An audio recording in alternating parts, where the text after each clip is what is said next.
Good afternoon, and welcome to NASA headquarters in Washington, D.C. Today, we're joined by agency leadership to share updates on the moon base and discuss NASA's progress towards establishing a sustained presence on the lunar surface. I'm George Alderman, NASA Deputy Press Secretary, and I'll be moderating today's news conference.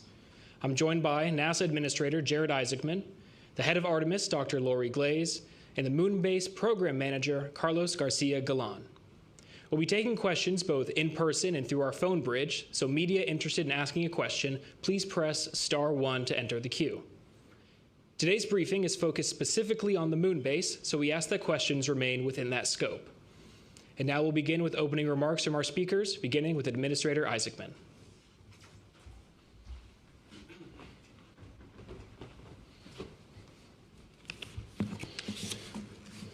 Thanks, George. Thank you, everyone who's here today, those from industry leadership, our new Deputy Administrator, Matt Anderson. Thanks for everyone who's tuning in online, also from industry, from our NASA centers, from classrooms, and really those all across the country. Many that are watching are from the interested public. They're excited about the moon base, the latest status, what comes next, and how this grand return to the lunar surface will begin. Now, that curiosity is exactly what NASA is supposed to inspire. It means people are looking up again, believing in big things again, and paying attention as America returns to the moon again, and this time to stay. Now, you can't undertake and achieve the near impossible, like establishing an enduring presence on another celestial body, without many contributing to this mission.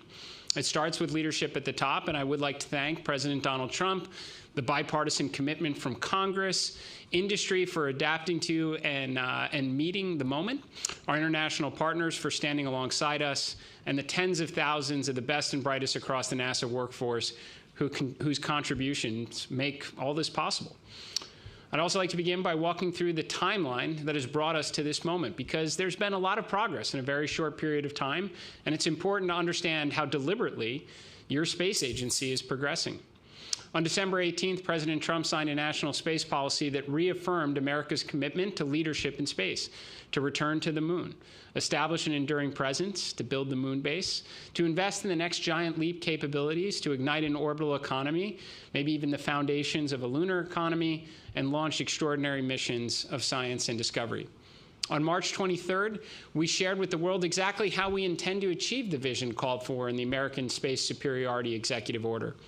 We hosted an event we called Ignition in this very room with nearly 40 Artemis Accord signatories and industry partners in attendance. Then on April 1st, we took an incredible step in the right direction when the clock hit zero and Artemis 2 got underway on an epic test mission of science, discovery, and integrity, bringing the amazing crew home safely to Earth just 10 days later. Now, as I said before, NASA is not a procurement organization. We will not sit on our hands and wait for industry to deliver. Just in decades past, the expertise and determination of NASA will help drive the intended outcomes. On that note, in the time since Artemis 2, we have been extremely active. We've been reviewing feedback from the Ignition event, speaking to industry, addressing supply chain challenges, having the tough conversations with those failing to meet expectations, and offering NASA's assistance to solve problems and doing the other hard things that should be expected of the world's most accomplished space agency. We are working alongside our lunar lander providers, preparing for Artemis 3 crew announcement and getting ready to begin stacking Artemis 3 this summer with a target launch in mid-2027. Across the agency, our astronauts, controllers, and principal investigators have been completing great science on the International Space Station. We've been flying more X-planes. We've been formulating the next X-planes. We've been getting ready for the Nancy Grace Roman telescope, ready to launch this summer, and welcoming, again, a new Deputy Administrator with Matt Anderson. On May 22nd, in a workforce note, alongside a series of directives, I announced investments in the NASA organization into our centers to meet the urgent priorities outlined in the National Space Policy, focus resources on the most pressing objectives, strengthen and empower the workforce and agency leadership. And today, May 26, we're very pleased to update you on some of our progress. America is returning to the moon. We are working alongside our many international and commercial partners to leverage the incredible capabilities from commercial industry to build a moon base. For all we hope to accomplish in this endeavor, what we are embarking upon is extremely challenging, and we know so little from what is a combined 80 hours of lunar astronaut EVA time across the Apollo missions, and that was more than a half-century ago. So we are not jumping right into the glass dome moon base as a service. As we announced during the ignition event, we intend to take an iterative approach, sending a demand signal to industry for a lot of landers and rovers and tech demonstrations and all the scientific payloads these missions can accommodate. We are leveraging the NASA playbook from the 1960s, figuring out what works and what doesn't in this epic science of survival, because the moon base is as beautiful as it is hostile. In sunlight, the surface can heat to over 250 degrees. In darkness, it can drop well below minus 200. In the permanently shaded craters, areas of great interest that have been untouched by sunlight for millions, even billions of years, temperatures can fall well below minus 400 degrees. There is no atmosphere to moderate these extremes, no protection from radiation and solar particle events, and the surface is exposed to meteorite impacts, including the kind of light flashes the Artemis II crew observed from orbit. Recognizing this reality, I'm often asked why we send our astronauts into such harsh and dangerous and unforgiving environment of space or the lunar surface, and at such great cost. And we go for the technology we will pioneer to get there, the science and all that we will learn that will make life better here on Earth, to advance humankind on this great adventure, to inspire the next generation to do it better than we can, and to be very clear, to master the skills for where we will inevitably go next. I want to acknowledge the speed of the NASA Moonbase team and all those that are supporting this effort alongside industry to bring us to these announcements. So we are discussing 3 Moonbase missions and a series of additional awards with more missions to be announced in the months ahead. Now, Moonbase 1 will be the first privately funded lunar lander mission in history. The Blue Origin Mark I Endurance lander will deliver multiple payloads to the Shackleton Connecting Ridge, a strategic area of the lunar South Pole. In addition to flying 2 NASA science payloads, SCALPs, a lunar retroreflector array, the mission objective is to demonstrate critical capabilities that reduce risk for the human landing system missions. On that note, every mission in support of the lunar base helps us learn and de-risk crewed missions, but this one is especially important because of the role Blue Origin plays in the Artemis program. The target no earlier than launch date is the fall of 2026. Moonbase 2 will be the largest commercial payload delivered to the lunar surface ever, though in this Moonbase endeavor, we certainly hope to be breaking records on nearly every mission. The Astrobotic Griffin lander will carry more than 500 kilograms of cargo, including Astrolab's FLIP rover, to the lunar surface. This mission will help mature the capabilities necessary to support future lunar terrain vehicles, autonomous operations, logistics, and especially the LTV astronaut mobility. Moonbase 3 will expand our scientific understanding of the lunar surface. This mission will deliver the first payload selected through NASA's PRISM initiative, a program that brings together universities, researchers, and industry through open competition to solve scientific questions. The anchor scientific mission is Lunar Vertex, which will study lunar swirls, one of the moon's most intriguing mysteries. Now, these unusual formations appear brighter than their surroundings, as portions of the lunar surface are somehow shielded from the effects of the solar wind. Understanding why they exist could improve our understanding of how the lunar environment evolves, how surface materials change over time, and how future infrastructure may perform in these extreme conditions. The Moonbase 3 landings will also deliver payloads from ESA and the Korean Space Agency, demonstrating that the future of lunar exploration is an international effort. Moonbase 2 and 3 are targeted to launch before the end of 2026. Now, these represent the first of more than a dozen missions we expect to announce through the balance of this year as we return, build the base, and never give up the moon again. And as mentioned, just like in decades past, we are taking the world along with us, though this time, and eventually through the power of orbital observation and communication satellites, we will do so with impressive detail on the Moonbase website, which launched, I believe, in the last hour. The website will be a central hub for announcements, for mission updates, for imagery, video, solicitations, and procurement awards, and all the latest breakthroughs from NASA industry and academia. Now, just as the world paused to take notice of Artemis II and its historic mission, this website and all the associated moon-based missions will inspire students, instill curiosity, promote internships, and encourage them to work in industry as scientists, engineers, pilots, and astronauts to build hardware that will go to the moon and to control it from Houston. Perhaps even themselves to walk on the lunar surface as they grow up and carry the fire during the golden age of exploration. So for those waiting patiently, the grand return is close at hand, and we will not slow down. We are moving with the competence and the purpose to accomplish the missions that only NASA is capable of achieving, and we are really just getting started. And now I'll hand it over to Dr. Lori Glaze.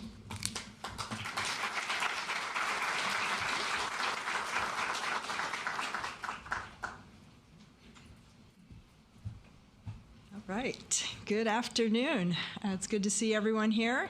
Wonderful to see all of our colleagues and partners here today. Thank you so much, Jared, for setting the tone of what truly is a pivotal moment for human exploration. We have several exciting announcements ahead, including new awards and new partnerships that will accelerate our progress for Moonbase. But first, I do want to talk a little bit about the foundation that makes all of this possible, and that foundation is Artemis. The incredible success of the Artemis II mission has taken NASA from proving what is possible to making the extraordinary routine. Just last month, humanity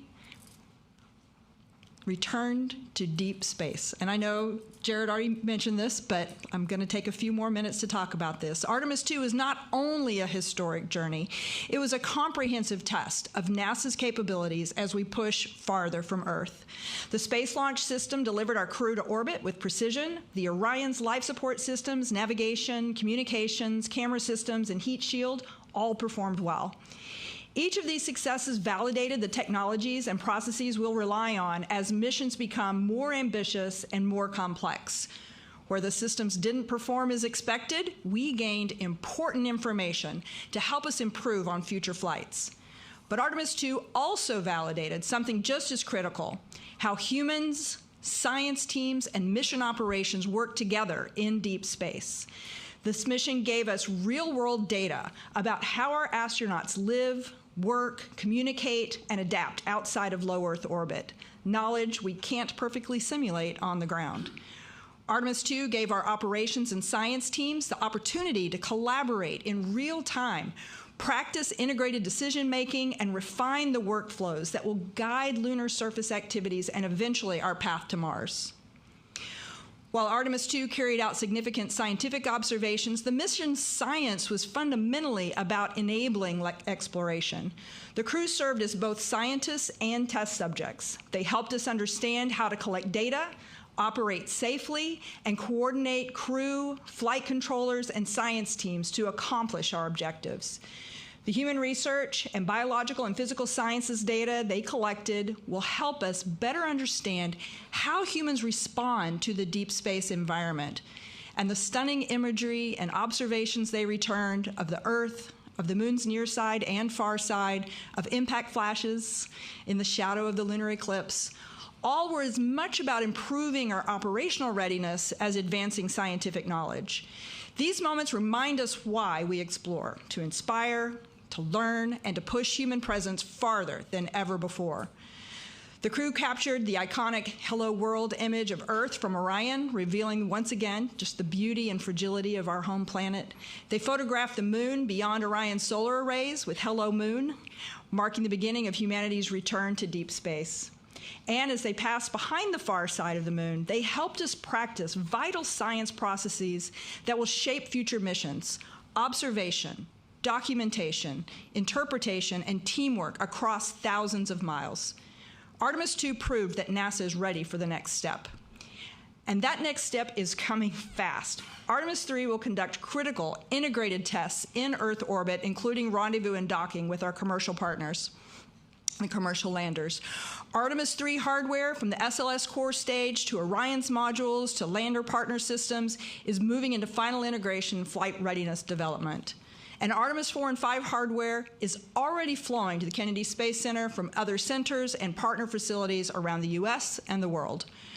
We're moving toward the cadence necessary for a sustained deep space program, steady, accelerated, and continuously learning as we prepare to return to the lunar surface. And that then brings us to the future, moon base. Moon base will be home base for our Artemis crews and will encompass long-duration stays, expanded robotic and human capabilities, and an enduring presence on the lunar surface. Everything we tested and learned on Artemis 2, the systems, the teamwork, the operational tempo, feeds directly into our ability to build a sustainable foothold on the moon. With moon base, Artemis astronauts will stay longer, explore farther, and conduct the kinds of science that advances exploration itself, understanding how humans operate off-world, how we build infrastructure, and how we prepare for Mars. As you'll hear from Carlos in a moment, only 2 months after ignition, we are already taking concrete steps through new procurement awards and new partnerships to turn this vision into a reality.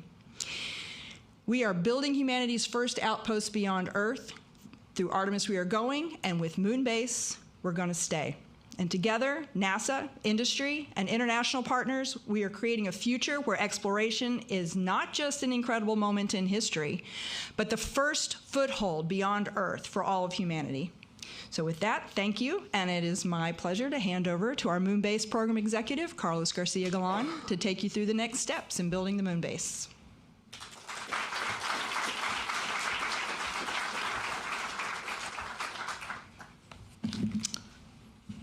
Good afternoon, everybody.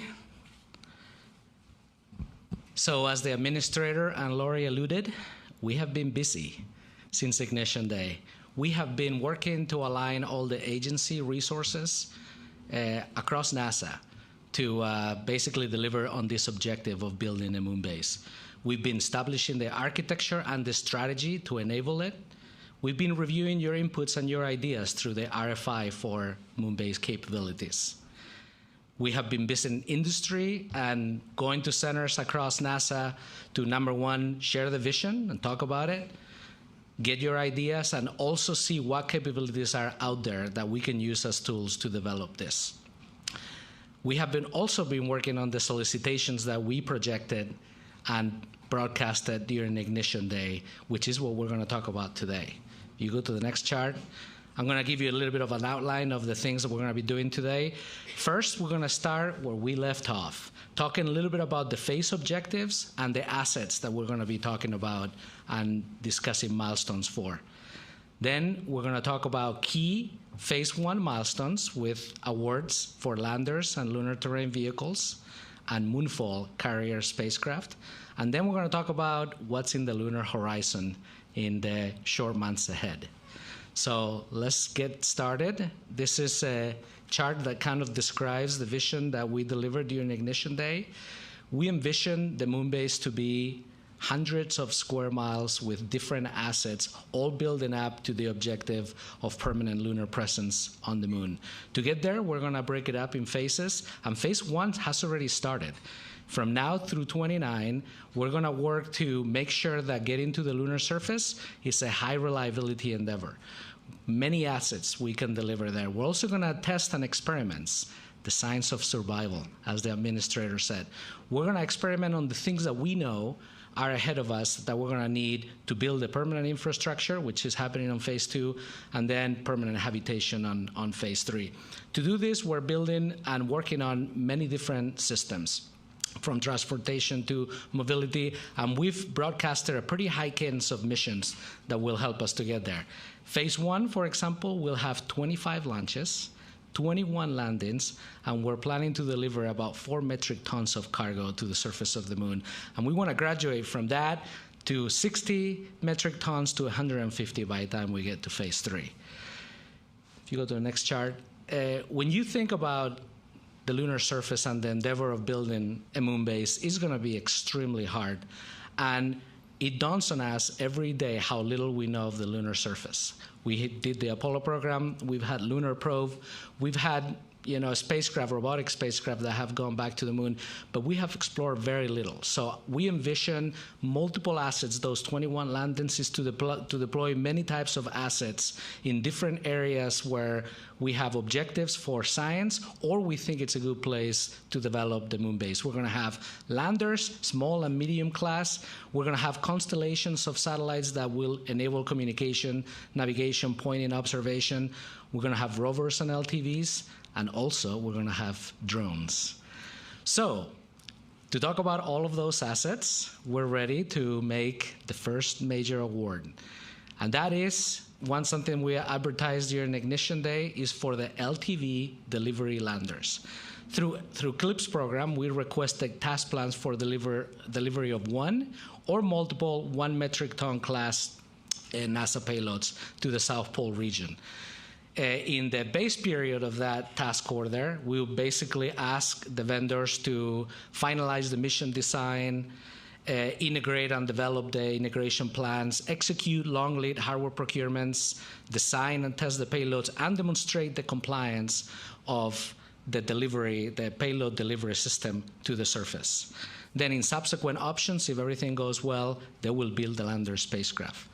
So, the long-awaited moment for the delivery of all the LTV awards that we're going to announce today, NASA has selected Blue Origin.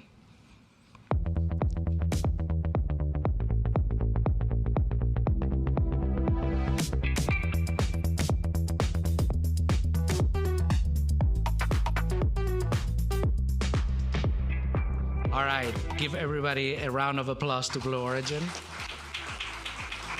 Congratulations.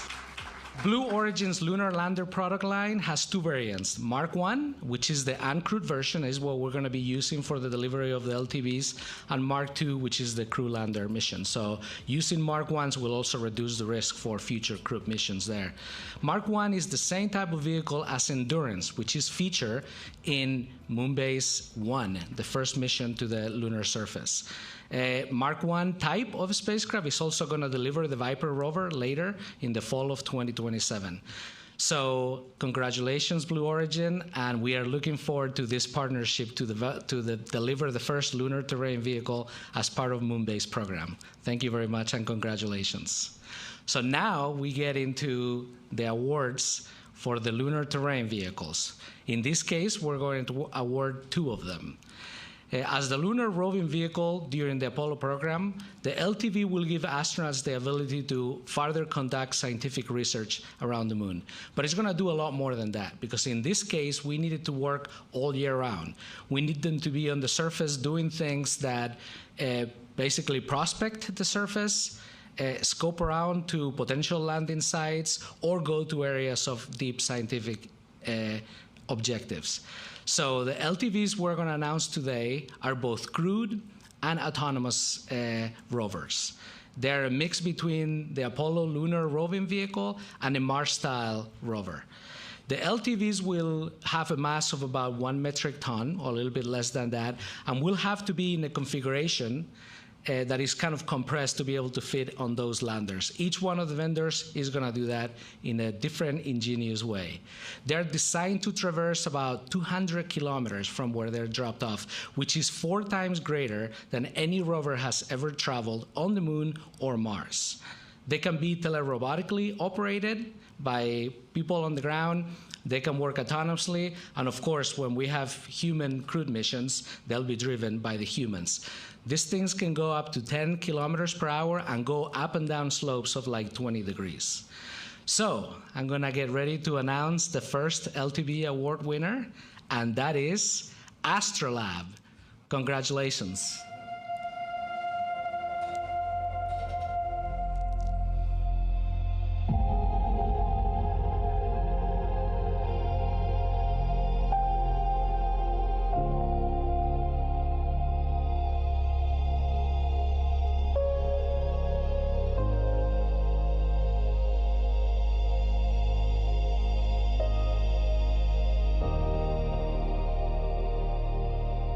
Astrolab has adapted its Flex rover architecture to deploy the crew lunar vehicle number 1. So give him a round of applause. Congratulations.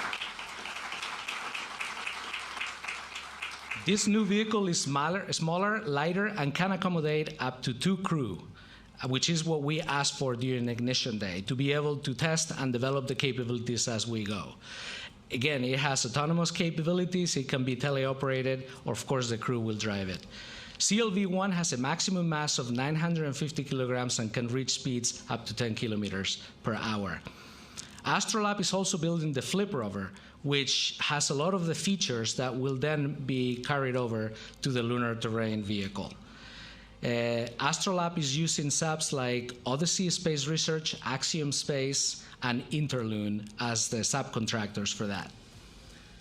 So imagine the first rover, because we're going to have cameras, we're going to have payloads, roving around Mars and basically bringing us with them in real life, going to places we have never seen of the moon, testing us and giving us key ground truth data so we can build on that. Again, one round of applause for Astrolab. Congratulations.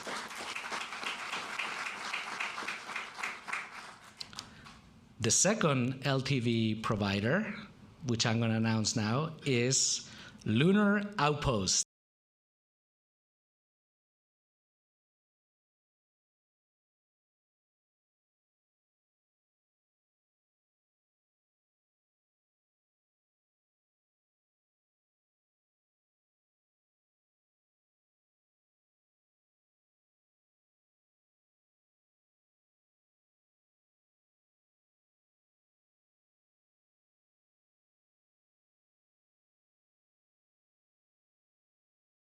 Response to NASA's moon-based initiative, Lunar Outpost unveiled a new class of rover called Pegasus, which is what we're going to deliver to the surface of the moon.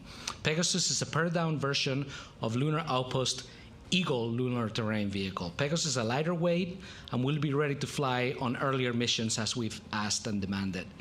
They will do things like autonomous driving, terrain mapping, and identify future potential moon-based sites. Pegasus can carry up to 2 crew members and travel 10 kilometers per hour on the lunar surface and, like I said, go through steep slopes and terrains. They're partnering with General Motors, Leidos, and Goodyear as key subcontractors for the vendors. So give Lunar Outpost a round of applause. Congratulations.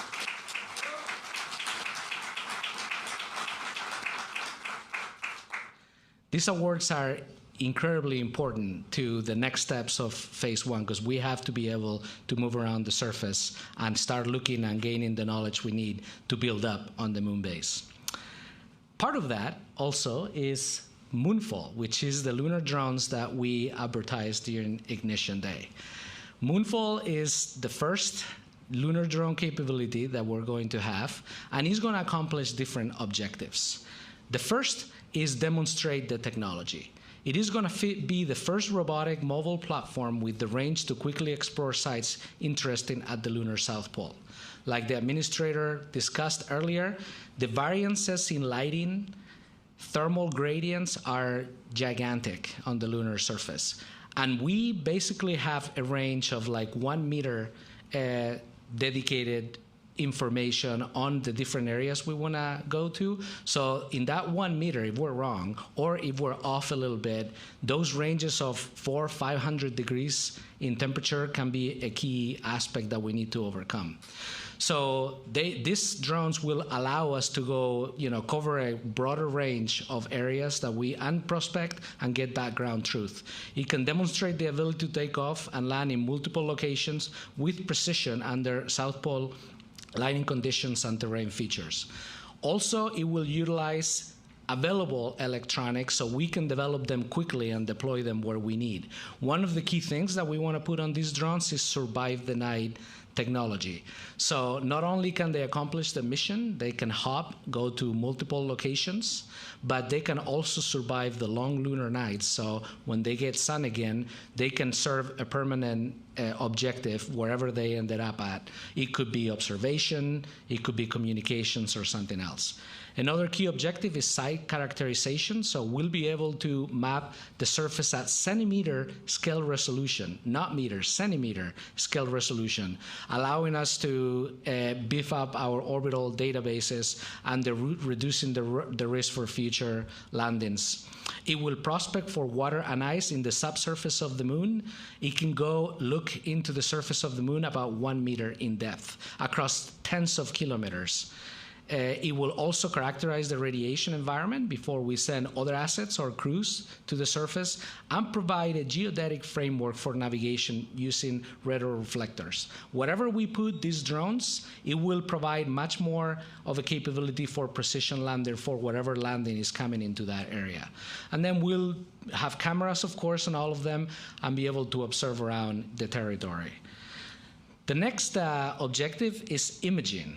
So in the picture that you see on the screen, you have the current capability on the right and what we're going to provide on the left. So high-resolution imagery across all mission phases, including the deployment, the landing, and nominal operations of staying in situ or hopping around.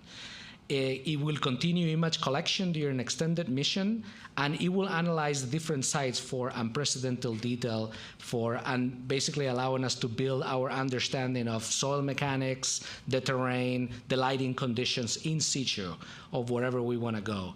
It will help us build a digital terrain map of different landing sites on the moon and prospect moon-based sites. So all of those things are going to be critical for continuing understanding of where we're going. The last part I wanted to talk about that we're hoping to achieve is to establish a moon-based perimeter. With 4 or 3 lunar drones, Moonfall, we're going to be able to basically put them at the corners of the areas where we think we have either key scientific objectives or we want to build up the moon base. And maybe in their final hope, like I said earlier, we can give them a function, potentially be a beacon, provide those retroreflectors to be able to get more precise landing, even be the first lunar cell tower if we choose to do so. By coupling the survive the night technology with different instruments and of course cameras for observation, it'll give us a tremendous capability. And like I said, for phase 1, Moonbase is just a demonstration of capability. We hope this will work out and we'll be able to evolve that capability. I'm picturing the future of Moonbase where we're starting to plan areas where we're going to send the crews or rovers to robotically go to a specific crater or area of interest. We can deploy these drones. Some areas we can even reach with lunar terrain vehicles or rovers. So this could be a critical capability to allow us to get to those objectives. So something has to take the lunar drones, Moonfall, to the surface of the moon. And today we're ready to announce that JPL, our partner developing the Moonfall drones, has selected a carrier spacecraft, and that is Firefly.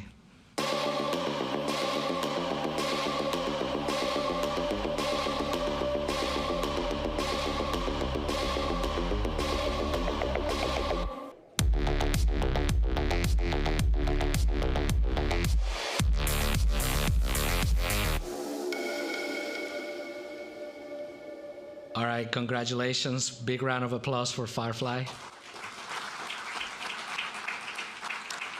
So Firefly is going to build a version of its Elytra dark orbital vehicle for this mission.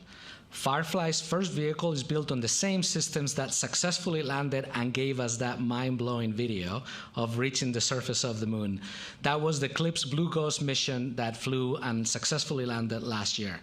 They're working with JPL on the part of the mission called Cruise, Deorbit, and Break-in Stage. So the Elytra vehicle will basically carry the drones from Earth into lunar orbit, then slow down, and at a certain altitude, it will deploy 4 or 3 drones that will then take the mission on their own hands. They'll finalize the landing. They'll land probably about a mile apart from each other and carry on from the mission there. This is a very exciting mission that you can see a picture of the carrier vehicle there. We can't wait to get started and actually see these things deployed. Congratulations, Firefly, and glad to partner with you guys on this. All right, so we're done with the award announcement, so a big round of applause for all of you.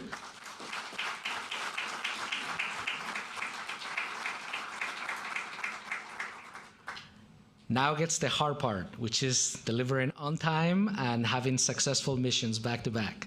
Okay, now I want to talk about what is on the lunar horizon. So the first one I want to talk about is CLPS 1.0. During Ignition Day, basically we said we're going to use the CLPS construct, which was doing scientific commercial service payload delivery to the surface, to continue on and provide the landers that will carry our assets to the surface.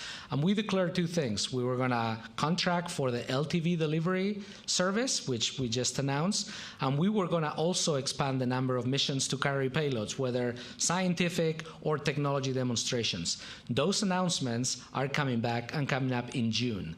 So stand by for that, and we're going to declare the award winners for several of those missions to add to the Moonbase portfolio. We're also working on additional task orders for low and mid-sized class landers through 1.0 to potentially deliver additional technology demonstration payloads. So all of that is also coming up soon. And then in Ignition Day, we talked about CLPS 2.0. So 2.0 is really the next generation lunar cargo landers. We are accepting proposals to that June 30th, and early in the fall or even late in the summer of 2026, we'll announce the companies that are eligible to participate on that. And it's going to be a very quick turnaround between making those vendors eligible to when we start contracting those missions.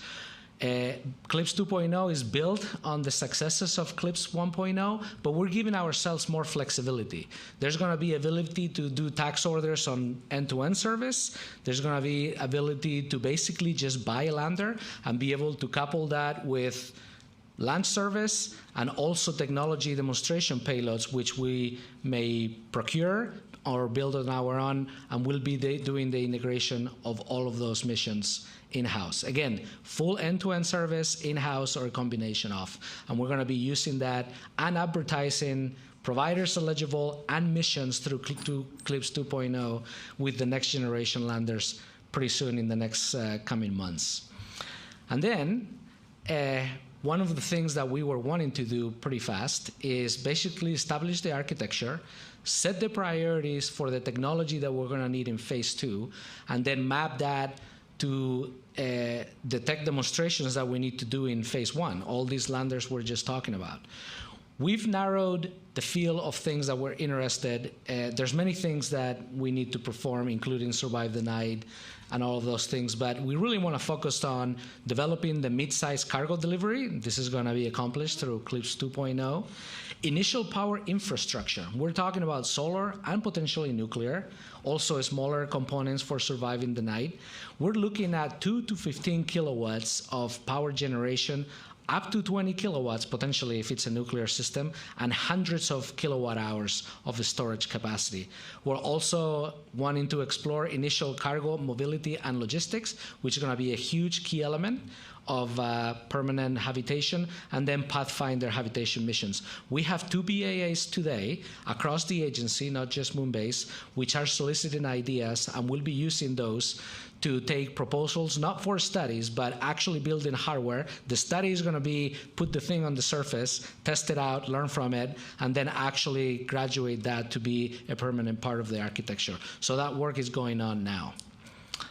Okay, that was a lot. So this wraps up the first Moonbase status, where in just 2 months, we've covered awards for new landers, lunar terrain vehicles, and moonfall carrier spacecraft.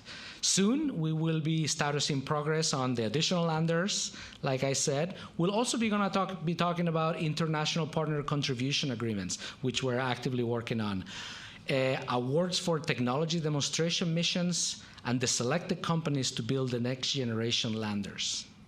As Artemis II showed us, literally, we're just a tiny body in this universe. But we're in the business of expanding our horizons, doing the near impossible, building the Moonbase. We're making history together. Thank you very much. And now we're going to transition into the answer questions from the media. So, George, back over to you. Thank you.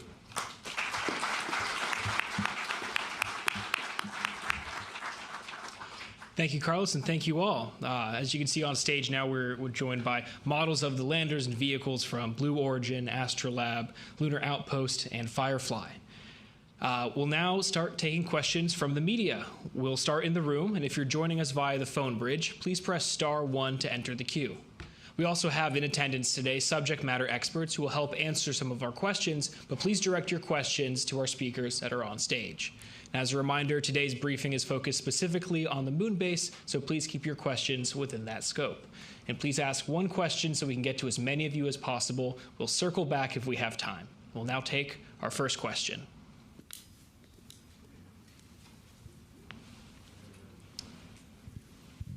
In the front row, yes. Do you want to hold it? Okay. Hi there, Kristen Fisher with The Endless Void. My question's for Jared. Jared, China has said that it's studying lava tubes as potential sites for future bases. They just put about 28 taikonauts through cave training for about a month.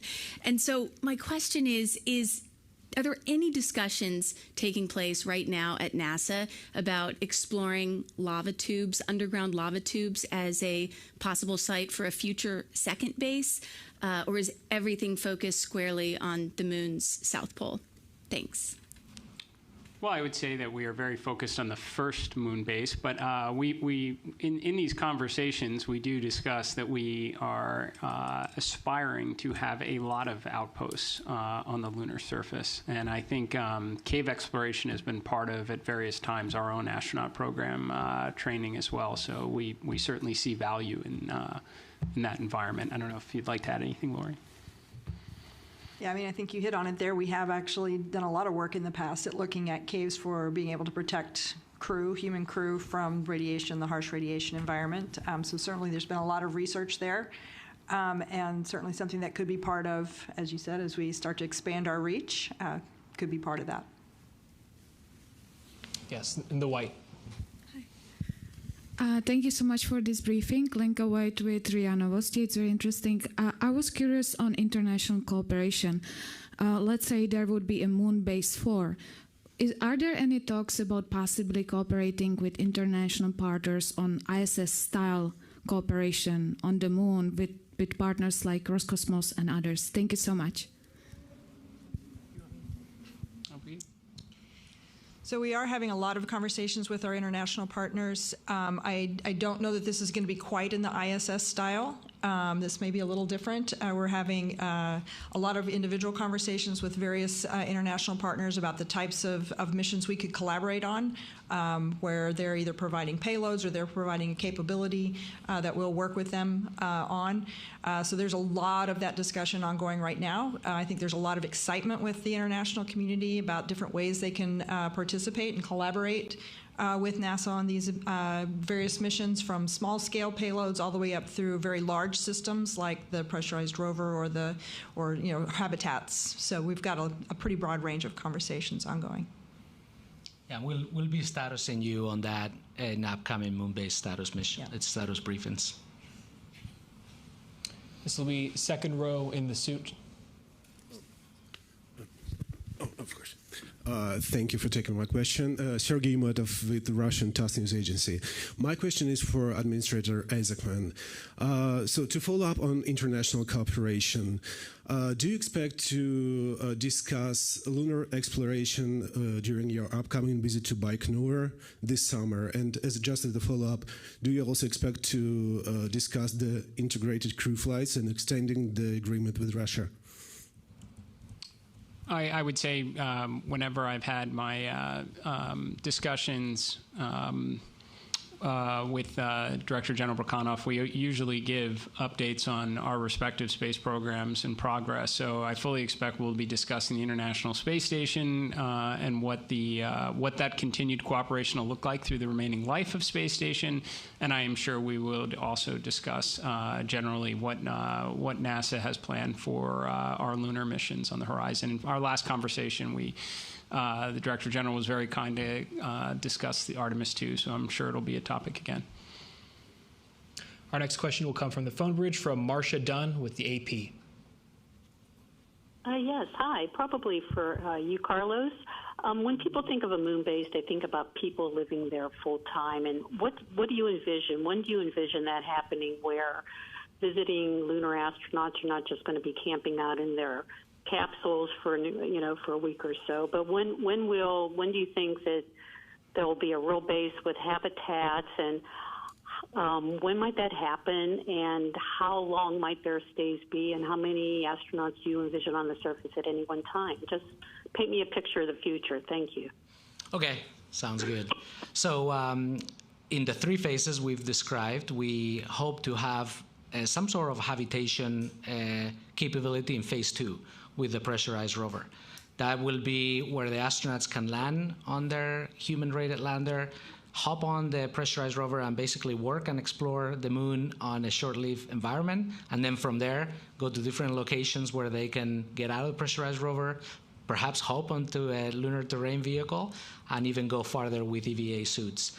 In phase 2, we'll be building permanent infrastructure, including laying out a power grid and things like that, all building up to what it takes to do permanent habitation. Permanent habitation is not just about the asset, but it's about the whole train of logistics that we would need to have set up in place to enable that. So I think we'll go from this short duration missions to longer stays using some of these assets to basically, long-term flights, not potentially permanent, but with crews coming to the surface twice a year, we can expand the time that they can expend there before they come back home. And then eventually, when we've matched the assets, habitation modules, with the logistics and all the things to move the logistics around, then we'll be able to say, hey, we're permanently here and we're not giving it up.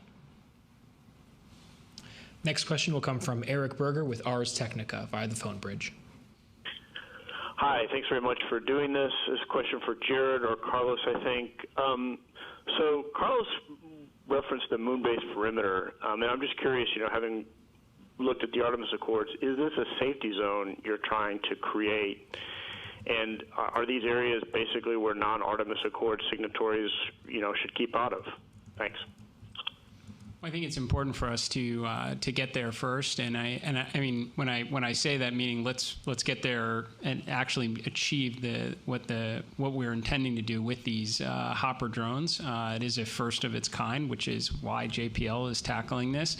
But I think the idea that there are areas of great interest on the lunar surface, we do want to get there and explore them, and we also obviously want to be very mindful of the Outer Space Treaty, so that we are respectful of other nations that are putting assets on the lunar surface. We would expect that to be reciprocal, but I think that's just one objective of many that the moonfall drones intend to accomplish, as Carlos discussed. I mean, this is going to be scouting. There's going to be comms on it. There's going to be observation capabilities as the primary objectives of that moonfall asset.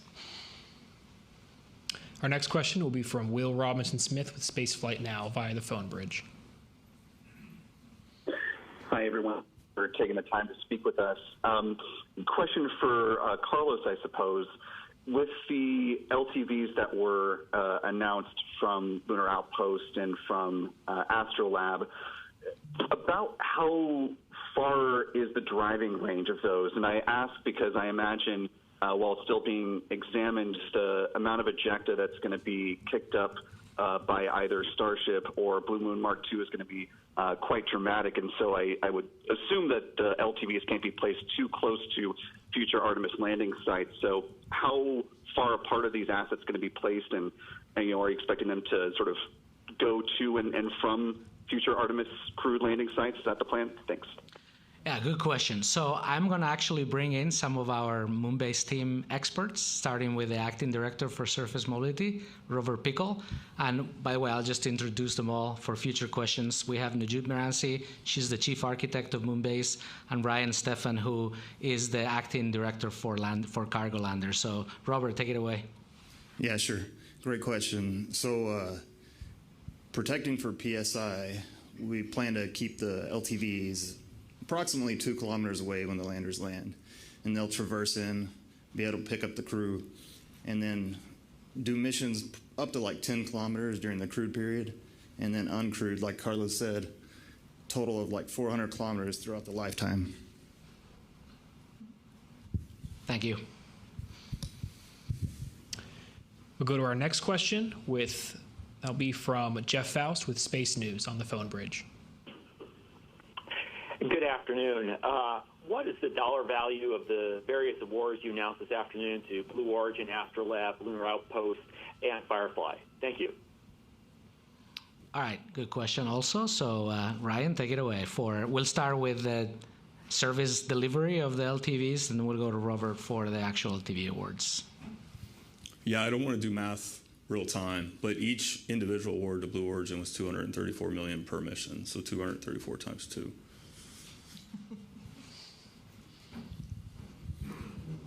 Yeah, and each LTV award was $220 million. All right, thank you. We'll go to our next question in the room in the blue and white tie. Hunter Ryerson from Pirate Wires. For Administrator Isaacman, NASA's made developing the orbital economy a major priority, and as well, an interplanetary civilization doesn't get built by one government alone. How do NASA's moon-based plans contribute to the achievement of these goals? And further, how does moon-base support future missions to Mars? Great question. First, I think, as I've said many times, it's extremely important to ignite an orbital and ideally a lunar economy. I don't believe that we are going to, have that true kind of spacefaring world we may have imagined as children reading science fiction books if it's perpetually funded by taxpayers. So it is vitally important that we figure out what, generates value either in the unique environment of microgravity or on the lunar surface in excess of the cost that it takes to go into it. I don't have any great answers for you other than we are sending a demand signal that hopefully will reveal it. I've said many times we can't force a lunar economy into existence. I suspect in the years, decades ahead, as we build and operate what's hopefully multiple, let's just say, lunar outposts, that we will uncover something along the way. Having a good, a lunar economy developing would be a nice capability out of all this to realize. But I've said many times, like we could put a demand signal out for, 50, 100 landers like we're procuring today. I couldn't tell you who's going to buy the 51st or the 101st someday if it's other than NASA, but this is at least a step in the right direction. Now, to your point on how does this help us get to Mars, look, to be very clear, that is the primary objective out of this. As I mentioned during my remarks, there's a lot of great things that will come from having a outpost on the moon. It was only a matter of time that we'd want to have our astronauts interacting, not just in, they've done microgravity for more than a quarter century, but now let's interact with the lunar regolith. Let's have, there will be scientific discoveries. Let's land rovers with radio telescopes to go to the far side of the moon. Let's ignite an orbital economy. These are all things that would be nice to have and achieve along the way, but really it is to have an environment where we can work with the water ice and master the skills for where we go next, which is Mars. And it would be nice to do that when you're 4 days away from home, than many months away from home. So that is overarching. Why build the moon base? Again, there's knowledge that can be had. There's technology that we will develop that will help life here on Earth. There's certainly going to be a whole lot of inspiration that's coming out of this for the next generation. But number one, we want to be in an environment where we can learn the skills so that astronauts can go and plant the stars and stripes on Mars someday. Take another question from in the room, in the front row up there in the black. You got it. Sorry, Sid. Hi, Audrey Decker from Politico. Thanks for doing this. Quick funding question for the administrator.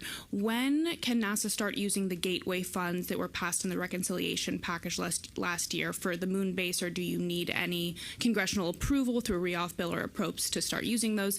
And then more broadly, could NASA provide any more specifics about how it plans to fit all of this into the budget and the increased CLIPS missions? Thanks so much.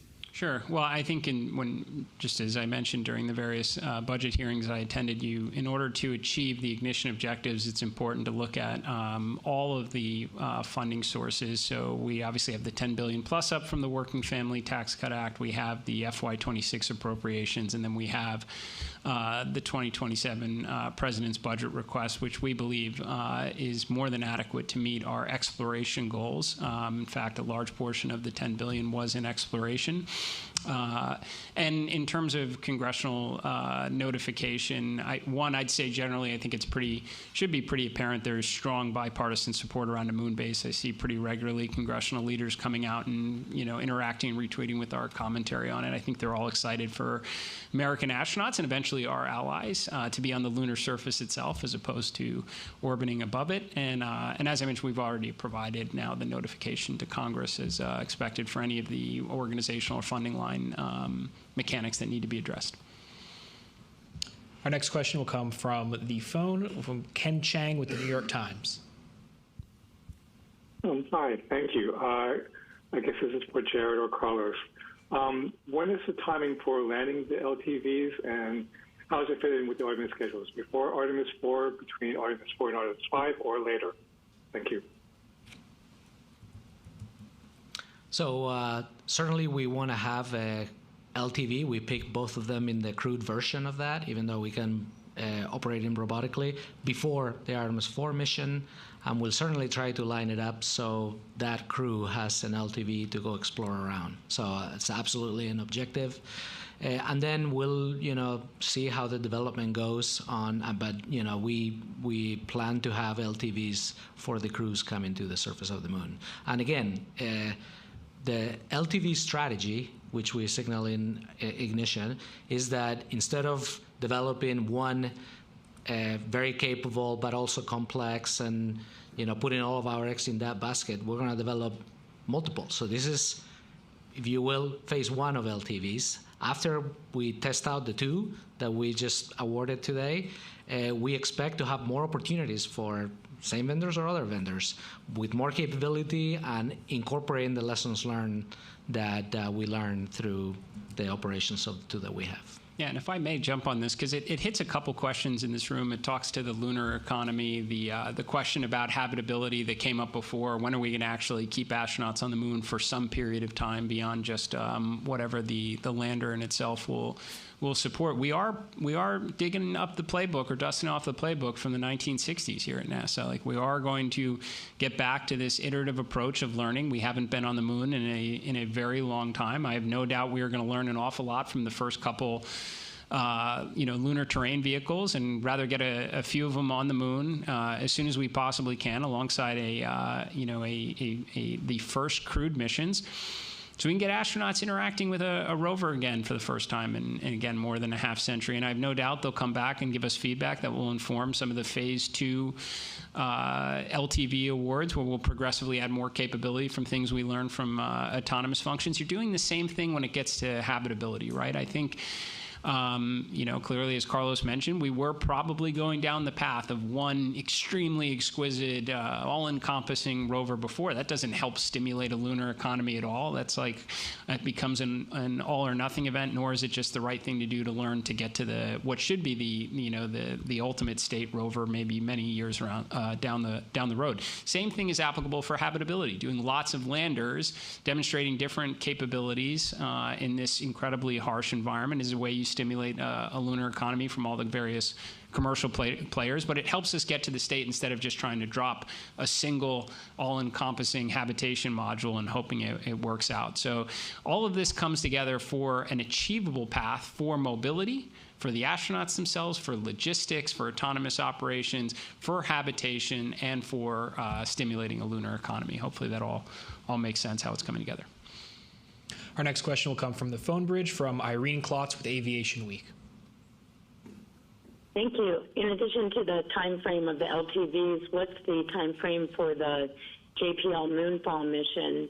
And I was wondering if the scope or the funding for the newly renamed Moonbase 1 through 3 missions has changed from when those were originally awarded under CLIPS. Thanks.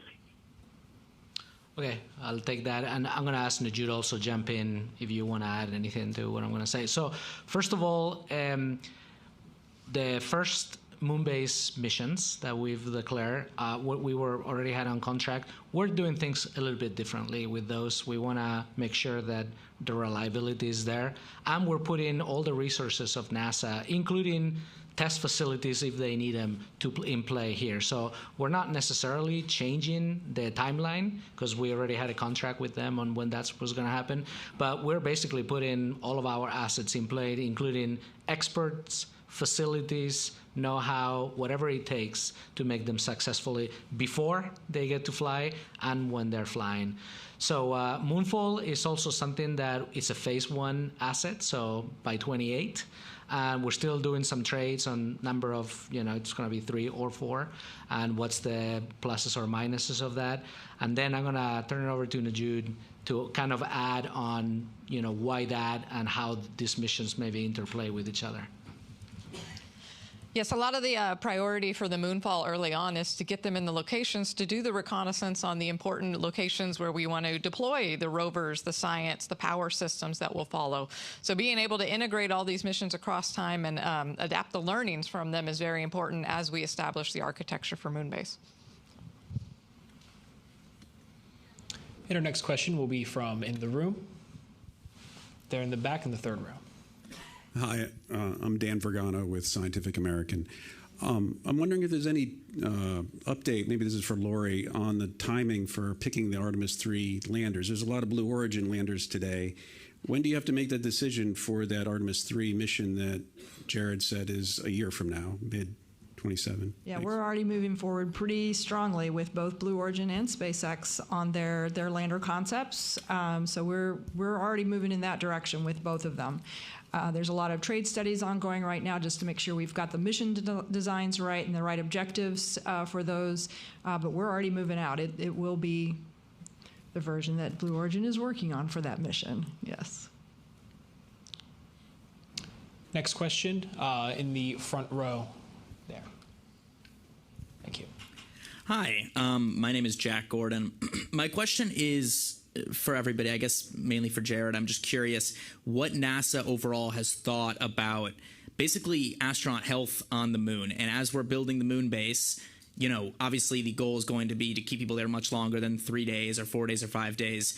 I've seen a lot about the infrastructure for exploration and science. I'm curious, has NASA thought yet about, hygiene and health and how the astronauts can actually live on the moon comfortably? Sure. Well, I can open up and then, pass it over to Dr. Glaze. We obviously give a lot of thought to this. I would say in terms of like the human physiology, keeping people alive for 9 months, or even we've had longer durations on the International Space Station in microgravity is about as tough as it gets. And we've been learning in that environment for 25 years. 4 or 5 days to get to the lunar surface where, your 1/6 gravity should be net positive, I would think, in that environment. But there's still a lot of other factors that kick into it. Some of you mentioned, we were just discussing earlier, what the exploration atmosphere may look like, because this isn't, right now, we communicate far in advance, unless it's some sort of a contingency, when we are going to undertake an EVA on the space station. We're going to go back into an environment now where we might be doing EVAs many times over a span of a handful of days. And every time you are pressing up and depressing down is it could be an environment for potentially decompression sickness. So an area we've been studying for a long time. We've been hosting exploration atmosphere research exercise at Johnson Space Center. I think that's one example of many that we're giving thought to into this new environment, or an environment we haven't been in a long time, that we're putting our astronauts into. Lori? As you said, we've learned an enormous amount from our experiences on the International Space Station, most certainly. There will be some differences here, but this is certainly something that is of high priority. Certainly the crew health is always, their safety is our number one concern. So we will be putting a lot of effort into that. We already are, as Jared said, with the research that's ongoing, trying to best understand how much time our crew will need to adjust to the the atmosphere that is present within their pressurized suits before they can go out on an EVA. We want to maximize their time to do work on the surface, but at the same time keeping them completely safe. So we're doing a lot of research in that area. There's been already a lot of research into radiation environments and expected radiation exposure and how we can make sure we keep them safe in that environment. So yes, an enormous amount of work there. We'll continue to live and learn as we do additional Orion missions as well on how the crew respond for these longer-term missions. In one sense, one thing we learned a lot from Artemis 2 is just the cadence of activities. As Jared says, for a lunar surface mission, you'll probably have multiple EVAs in a shorter period of time. When we have a week or two on the surface, it's not the same as having months on the station, so we may have to have a faster cadence, and that's going to mean working very closely with our friends in flight operations, with the chief medical officers to make sure that we are keeping them safe, but being able to maximize the return on the mission. Thank you. In the back in the light blue. Thank you. Marcia Smith, spacepolicyonline.com. You've talked a lot about what you're going to be doing on the surface. Can you talk a bit about what kind of a robust communications network you're going to be building for around the moon? And will NASA be awarding contracts for that, or are you expecting industry to do that? I'll take that. So we already have one contract already in place to start providing the initial communications back from the moon. We actually want to expand that to provide navigation, pointing, clock, timing, and observation capabilities. Since we're going to be having a moon base, we definitely want to see what's going on in very detail from the assets on the ground and from the assets on top. So that's the first constellation. We're actually envisioning more than one. So we're exploring it. The first one was kind of more traditional type of requirements. We're exploring how we can be more flexible and allow for industry to be innovative and give us the maximum capability.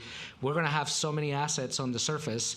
We want to look at what's happening real time for all of them. So the amount of bandwidth requirements and needs is going to be high. So there's also interest in international partners to potentially provide some. So we will make that determination on how many and when coming up pretty soon, but we already have one. Certainly know we're going to have two. We'll be soliciting for that in the near future, and then we'll go from there. And certainly the first one focused on comm, the rest multi-use.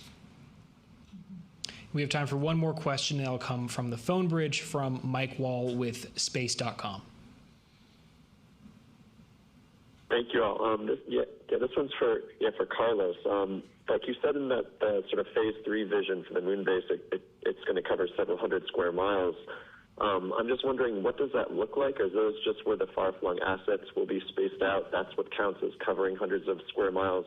Or do you anticipate like having habitation modules just kind of peppered in with that? And what's the advantage of having such an extensive kind of far-flung lunar base with such far-flung assets? Great question for our chief architect. Yeah, so I think there's a very important point about the moon, which is there's no one spot that does all the exploration objectives. There's no one spot that covers all the science, all the technology, all the habitation needs of the surface. And even within the local area, you have to consider the terrain. So you'll have the habitats on the tops of the hills where they get sunlight.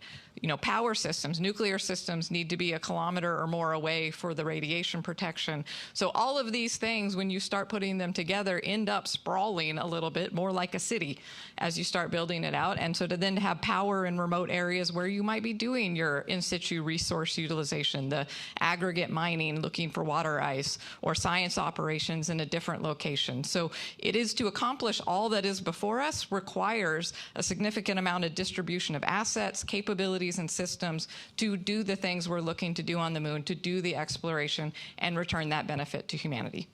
Yeah, and great answer. Thank you. The only thing I'll add is it's been very starking to me how little we know from what we want to accomplish. We're going to want to explore different sites to really maximize the mix of scientific objectives and viability of a permanent presence, a permanent lunar base. And by phase 3, we may end up with different locations where we want to have some kind of habitation capability. So all of that we don't want to necessarily declare now. We want to learn, we want to experiment, and we're going to build on the knowledge to start establishing the key infrastructure where we think we're going to work. Thank you. That concludes today's news conference. Thank you to all the media who joined us and for your continued coverage of America's establishment of humanity's first lunar outpost. As a reminder, you can follow along with the missions at nasa.gov/moonbase. Thank you, and we'll see you next time.